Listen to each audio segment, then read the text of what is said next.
The Council of Indigenous Peoples recently released estimate of the unemployment rate among indigenous peoples. As of December 2008, almost 8% of Taiwan's indigenous were unemployed. The figure, which is the highest in 5 years, was almost much higher than the nation's average of about 5% during the same period. And here's our report.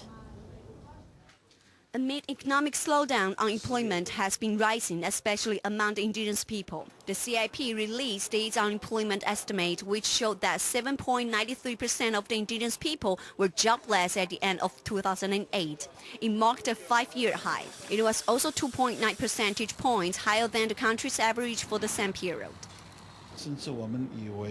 I'm not surprised that the jobless rate reached 7.93%.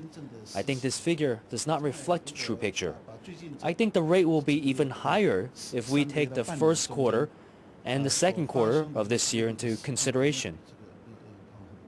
Legislators from both the ruling and opposition parties are not optimistic about the job market. They urge the government to work out ways to ease unemployment among the indigenous.